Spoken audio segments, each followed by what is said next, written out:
Oi pessoal, hoje eu vou estar explicando para vocês esse exercício aqui de sinais sistemas.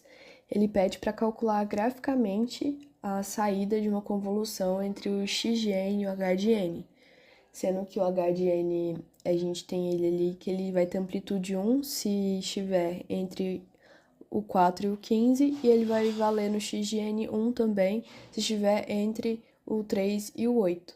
Caso contrário, nas duas situações, ele vai valer 0. Então, esse é um caso especial que a gente consegue usar o método gráfico, porque eles têm a mesma amplitude. A amplitude não varia, ela vai ser sempre 1. Isso vai facilitar para a gente na hora de fazer o somatório. Então, eu fiz a representação gráfica dos dois sinais. No caso, a gente tem só uma representação de uma parcela da parte positiva, porque eles continuam infinitamente para frente e para trás. E ali eu marquei também que eles valem 0 nos momentos que eles não estão ali entre aquele intervalo do que a amplitude vale 1.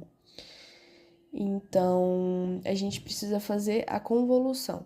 Então, para isso, eu vou ter que escrever uma formulazinha aqui, que vai representar a saída da convolução, que no caso é y de n, e a gente vai fazer o somatório, no caso de menos infinito até mais infinito, da amplitude dos dois sinais. Então, eu vou ter aqui um h de k, ou um x de k, e eu vou ter também um outro sinal que eu vou subtrair menos n. Então, para escolher qual que a gente vai adotar como sendo qual, porque apesar de a gente ter colocado o nome, não necessariamente o h vai ser o h e o x vai ser o x, a gente precisa entender o que a gente precisa adotar. Então, para isso, a gente tem uma regrinha, né, para a gente determinar qual sinal é qual. A priori, a gente vai usar o x de k como sendo o maior sinal. Então, o maior sinal nesse caso é o h, porque observe, ele vai do 4 até o 15, com o sinal com amplitude 1, enquanto o outro sinal vai do 3 até o 8. Então, vai ser esse do 3 até o 8 que a gente vai inverter, acabar invertendo. Ok? Então, nesse caso, a gente vai estar invertendo o h. Então, a gente vai representar embaixo da mesma forma os dois sinais, só que eu vou inverter, então eu vou jogar para a parte negativa o menor sinal. Então, se ele começava no 3, ele vai começar no menos 3. E eu vou somar o n, né? Não é subtrair, é somar. Então, eu vou inverter primeiro o sinal, depois eu somo o n. E para entender as situações, porque você concorda comigo que vão ter momentos que eles vão estar separados, sinais, vão ter momentos que eles vão se cruzarem. Então, eu preciso escrever isso, né? Então, ali eu coloquei o sinal que a gente vai estar invertendo na convolução e o outro sinal que a gente vai manter. E quando eu falo inverter, eu quero dizer fazer a reflexão dele.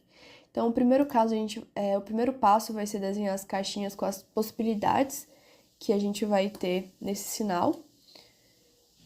Como ele, no caso, não vai ser infinito, a gente vai ter determinado o início e o fim, então a gente vai usar todos os casos.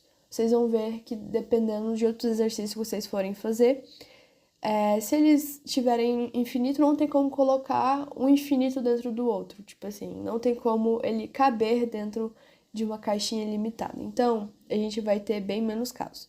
O primeiro caso, eu vou ter a caixinha preta e a caixinha vermelha.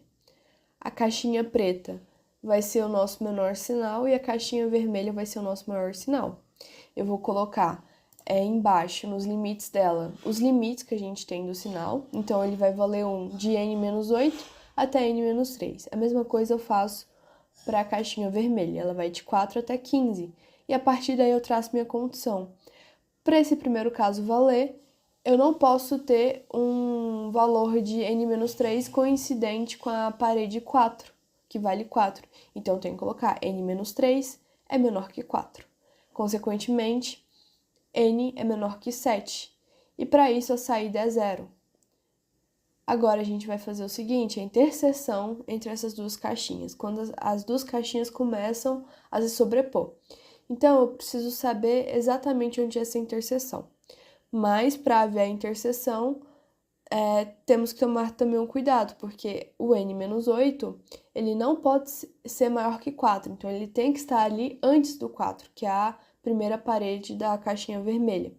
E, consequentemente, o 4 também não pode ser menor. Ser menor? Ele tem que ser menor. Ele tem que ser menor. O n-3. E aí a gente tem ali um intervalo para essa condição. E agora a gente vai fazer a nossa funçãozinha, que é a do somatório. A gente vai pegar o valor abaixo e acima da interseção, então a gente vai pegar o valor de 4 e n-3 para fazer o somatório, porque eu quero pegar a amplitude nesse espaço. Então, a gente vai fazer indo de 4 até n-3, nessa ordem da esquerda para a direita mesmo, e a gente vai multiplicar as amplitudes, ambas valem 1.